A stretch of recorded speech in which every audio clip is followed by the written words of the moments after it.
But we do want to begin this hour in British Columbia. Multiple people have been injured, including 2 critically, after a grizzly bear attack. The bear targeted a group of elementary school students and their teachers in a First Nations community in Bella Coola. The CBC's Jessica Chung is following this for us from Vancouver. 11 people in total were injured in this grizzly bear attack, and paramedics are saying that among those injured are students in grade 4 and grade 5. Now, this all happened yesterday afternoon just after 1:30 on a trail in Bella Coola, which is a remote community in BC's Central Coast. Now, a mother of a child that was actually there when this incident happened spoke on social media, also spoke to the Canadian press. She said that these students were on a field trip when this attack happened. She said a teacher actually fought off the animal and kind of bore the brunt of the worst of the attack. Now, she also added that she believes that 3 children were amongst those who were injured. And she also said that her son, of course, traumatized by this incident. Now, police have not confirmed the amount of students that are among the people who are seriously injured, but they did say that several who were hurt were students, and they did not give ages or genders either. Now, among the 11 injured, as you said, 2 are critically injured. 2 others have serious injuries, and 4 of those 4 people were airlifted out of the area at the time. 7 others were treated on scene, but did not have to be taken into hospital. So, of course, this is a very shocking incident for everyone involved, for the community, and reaction is pouring in. Now, the chief of the Newhawk First Nation, which is a local First Nation there, says the community is devastated for the individuals and families who are involved. The elementary school involved is closed today and says that they're providing supports for students and teachers if they need it, Arthi. And in terms of where it happened as well, you know, you touched on the fact that it's BC's Central Coast, Bella Coola, and that the students were on a field trip. What more do we know about where this happened and how that might have played into the grizzly attack?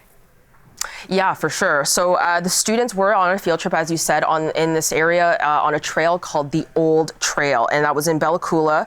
And that area is actually close to the elementary school where these kids went. And Bella Coola, as I said, is a remote community on BC's Central Coast. It's around 7 kilometers north of Vancouver. Now, conservation officers are on scene right now just because that bear actually is still on the loose. And in a social media post, the Newhawk First Nation did say that this animal remained on the loose after the attack and is also urging people not to go out looking for it. Now, residents are being asked to not go into this forested and lake area just because of how dangerous it can be with this bear on the loose. And they're also arranging some transportation so that locals there don't need to walk through the area just to get through. CBC's Jessica Chung reporting from Vancouver. Now, we do want to dig a little bit deeper into this story for you. And so for more now, we're joined by Lana Cerniello. She is a human-bear conflicts expert. We've reached her in Campbell River, British Columbia. Thanks so much for making time for us today. Oh, it's my pleasure. Thank you. You know, since we were just talking to the reporter a little bit about the location specifically, you've spent some time in Bella Coola. Give us a sense of how frequent these interactions can be between a grizzly bear and a human in that area. Yes, well, Bella Coola, they coexist with grizzly bears, and they do a great job of it. Bella Coola itself is placed right down in the confluence of a braided river channel. So you have a lot of spawning in there, and you have all the species of salmon coming in to spawn in there. There's active bear viewing that goes on. So the community is well versed with living with grizzly bears. That said, how dangerous can an encounter with a grizzly bear be? Oh, well, an encounter with a grizzly bear can be fatal. If a bear wants you dead, you will be dead. So there's no 2 ways about it. They are extremely strong, and if that is what the motivation of the bear, then that is what the outcome is going to be. But the vast majority of times, that is not the motivation of the bear. So in this case, of course, we know that the bear is still out there. Conservation, of course, is trying to track down this grizzly specifically that was involved in this attack. What may have been the motivation? What are some possibilities that might cause a grizzly bear to act in this way when interacting with humans? Yes, and I do not know all of the circumstances of this attack. Those details are just coming out. But my guess is I know the area quite well, and my guess is that the kids were out on a field trip along a fairly brushed in dense trail, and you are right by the spawning channels there. You are right by the fish feeding. There's a lot of unkempt fruit trees that are also around in the area. So my guess was that a surprise encounter occurred, very, very unfortunately, between this school group and this animal, in which the animal then became defensive. Likely things escalated, and so we say in a bear encounter, please try to stand and talk in a calm voice and not run and become erratic. But with school children, that's extremely difficult. Extremely difficult. So my guess is that things probably scattered. Quite a few people running in different directions, and the bear reacted to that scenario unfolding. You did just touch on it a little bit right there. So for our viewers, what is the best way to react if you are in a situation like this with a grizzly bear? Well, first off, we say to try to avoid these situations right at the onset. And the way you do that is by making noise. So when you know you're in bear country, make noise, alert the bear to your presence. So prior to this, we've had a difficult fall, a very difficult fall. There's been 3 other attacks, but these were all females with cubs with hunters. And of course, hunting, you're very quiet. You need to be. You don't want to chase your prey away. So you're very quiet in the bush. What you need to do is make noise and really alert the bear that you're coming, especially when you come up to blind corners or places where your vision is obstructed, where you can't see in front of you, neither can the bear the other way.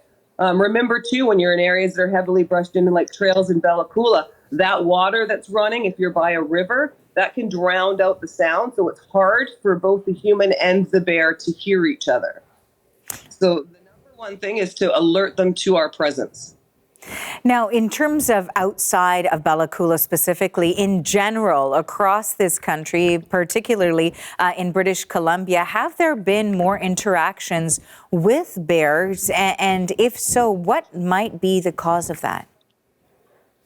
So we are seeing a difficult fall. We are seeing a very difficult fall. We have had more attacks, yes, this fall than we have previously. And what might be accountable for that? There's a few things, and we don't 100% know.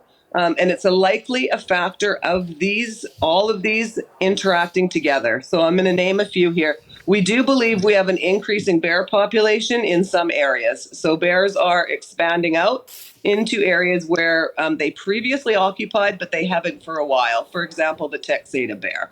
Okay, but we also, at the same time, we have an expanding humans into bear habitat.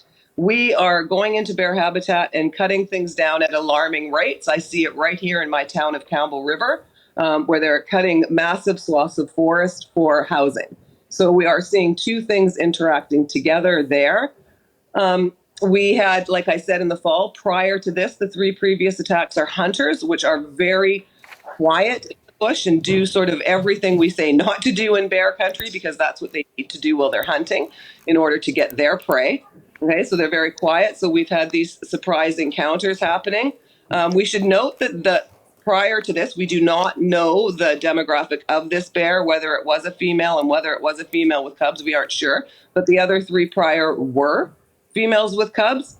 Okay, so those bears are not going to be removed even if there is a hunt. So people keep saying, oh, the hunt needs to come back. But you need to understand something. You were never allowed to hunt a family group, ever. So those bears wouldn't have been removed. Okay, we're not talking about the male in the back country, the big male that they're going after. So we have a number of things interacting together that appear to be causing an increase in interactions this fall. It's also hyperphagia right now, which literally translates to excessive eating.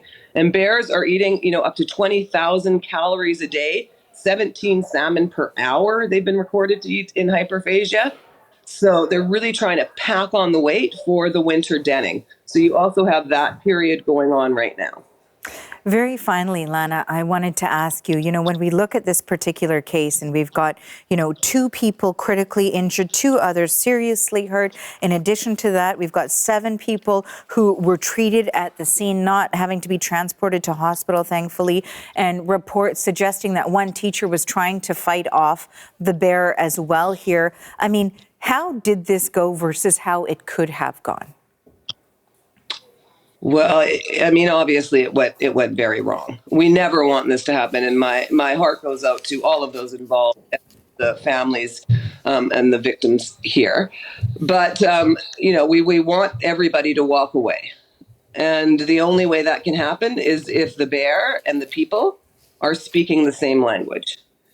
Okay, when things go a bit chaotic and sideways, if people start running, that's when bears can get into that mode where they start chasing. We don't want that to happen. All right. So if you were to encounter a bear, like I was saying before, you stand your ground, you avert your eye contact directly, but you keep facing that animal and you certainly keep watching it. You speak in a low, gruff voice and you back out the way you came. Right. You're not going to win a fight.